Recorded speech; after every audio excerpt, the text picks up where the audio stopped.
Hi everyone, I'm Caitlin James from Scalp Micropigmentation Australia, and welcome to another 5-minute fast facts on scalp micropigmentation, the Pro Artist series, where we're interviewing some amazing scalp micropigmentation artists from around the world, getting their tips and tricks on how you can get the best out of your scalp micropigmentation transformation.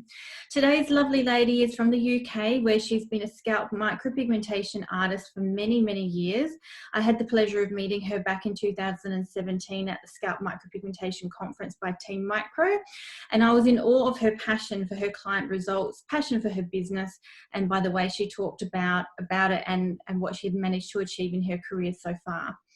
She was first artist in the UK and first artist worldwide, to our knowledge, that was trained and offered both scalp micropigmentation and trichopigmentation methods. Eve is a strong believer in continued education, invests in herself by travelling and training constantly to learn as much as possible across her scalp micropigmentation, permanent makeup artistry, as well as body art skills. She was a finalist in the Team Micro Awards 3 years in a row for Best UK Artist of the Year with Team Micro. And today we are chatting with Eve Pleven. Welcome, Eve. How are you? Hi, I'm great, thank you. Good. Yeah, Thank you so much for I'm taking excited to the be time. with you. Great. Just a bit of fun. So tell us, Eve, tell us a little bit about your background. Where did you first see scalp micropigmentation and what made you want to add this into your business? Actually, it was my father that came across it first. I was tattooing and doing permanent makeup. And he just sent me this link that he'd come across. It was about 6 years ago. He sent it over and said, look at this. What do you think? And I was like, wow, that's amazing. I'm so interested in doing that. But at the time, I just opened up a new studio. I was about to get married and, things were just a little bit too busy for me at the time. So I decided to just sit on it for a little while and have a little think about it. When I came back to the idea, I looked in to see whether there was going to be any training available. At the time, there wasn't. There was only sort of training for in-house staff. Yeah. So I thought about it a little bit more because I was doing permanent makeup. I thought, well, how about giving it a go? And my dad's always been a great guinea pig for me. He let me tattoo him first and many other things. He likes to support me in business. So we decided to give it a go with him. His hair was quite thin. And so we just gave a little go in between the hair, which was quite a safe option, really. And we thought it looked quite good. It took me a little while, more sessions than normally would take. And then I was looking for somebody to trial it on, really, for the shaved effect. And I came across a client who'd come in for a tattoo. I explained the situation to him and said, do you fancy this? And he said, well, he went away and thought about it and came back and said, yeah, come on, let's give it a go. I was really nervous, but to start with, but it really looked good. And then luckily I kept my eye on the ball and saw that there was training available in the trichopigmentation. Mm-hmm. And I immediately went off to do that so I could learn as much as possible. And then later went to learn about permanent solution. Perfect. Lovely. So tell us, you've been in this industry for a very long time. How do you find the industry results have changed over the years?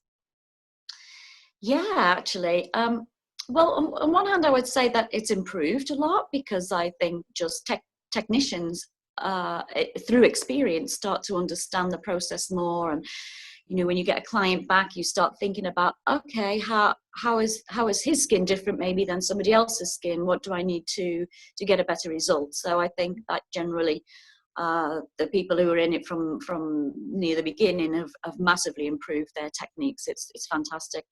However, obviously, there are new people coming into the industry, new technicians who maybe think it's a quick way to make money, and so they're actually producing probably some poorer results. So, in a sense, it's improved and also it's lessened a little bit sometimes too. So, I think if we can continue, as often we do in this industry, to keep harping on about education and trying to re-educate people maybe who are making mistakes and help them out so that we produce the best results as a whole for the industry, because the most important thing is the end user, the person, the client, the person who's going to have the treatment done.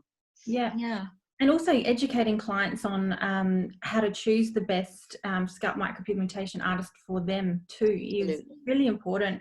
I've been talking to a lot of artists this week, and I really believe that clients should, receive more than one consultation to go with their Yeah. gut feeling. And Yeah. everyone's art styles is different, and that's what we're chatting about today.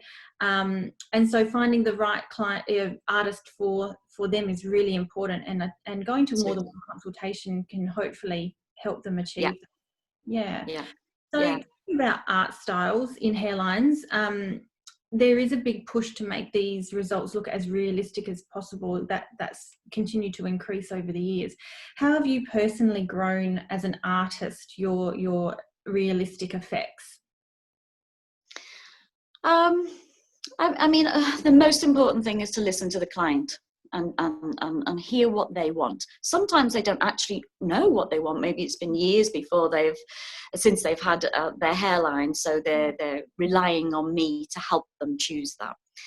And there's a couple of things as well. I think face shape is quite important. So if a person has quite a round face, it's usually better if we can try not to emphasize the wideness of the face by taking a hairline that's straight across. It's nice if you can give it a sort of U shape, and the same with a person with a longer face. It's better if you can take the hairline a little bit more straight across to sort of balance the face shape. Mm-hmm. That's certainly something that I've learned. And I like looking at other artists' work. So I study other people in the industry. I look at them and how does theirs look? Is it anything different than mine? How can I take that technique?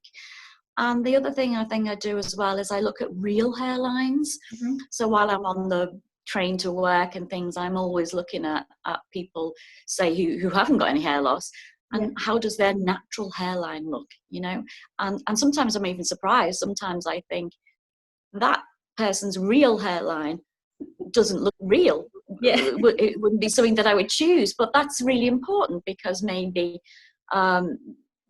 maybe that's the hairline that our client had before.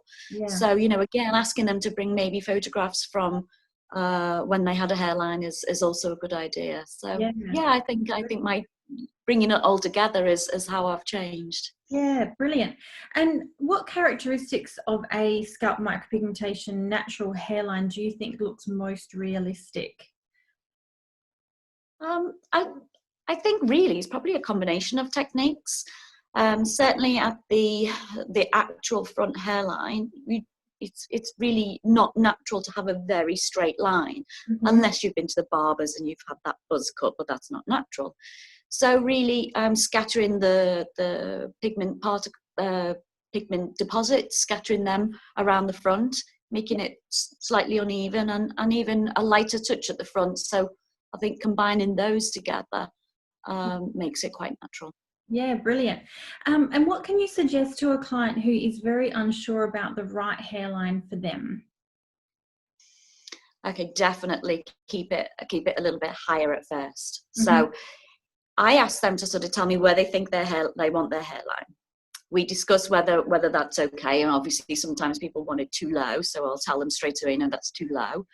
And then wherever they decide that they do want it, I say, let's keep it a little bit higher, just a little bit away for the first session. And then you can tell me when you come back, when you've studied it over the last 10, 14 days, you can tell me then if you want it a little bit lower.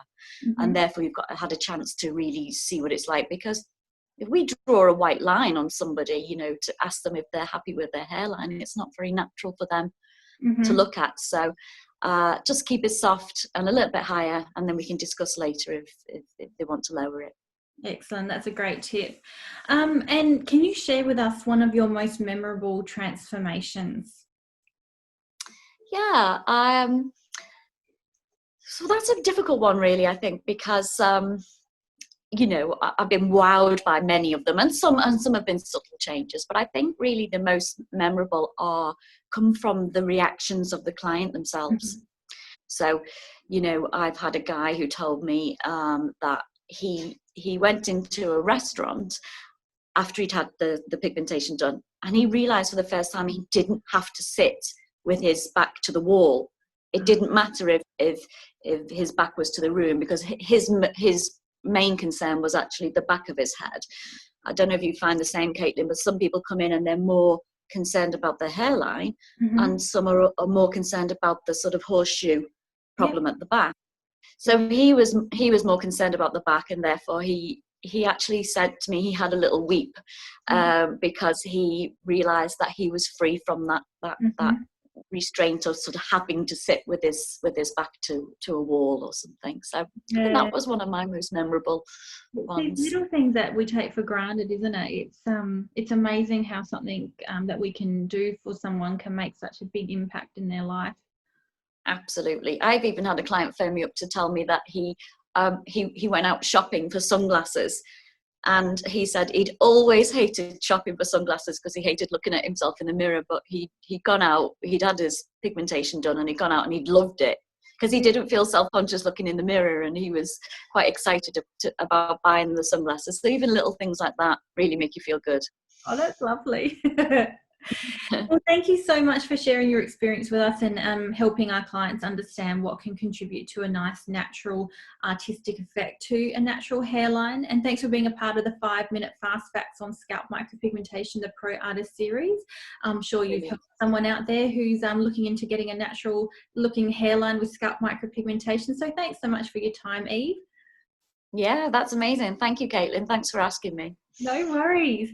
And if you have any questions or comments, we want to hear from you. So as always, don't be shy. Give us a call or an email. Pop something in the comments below. Don't forget to subscribe so you don't miss out on the latest content as it's released. And thank you. Thanks for watching. We hope to see you soon. Thanks. Bye. Bye.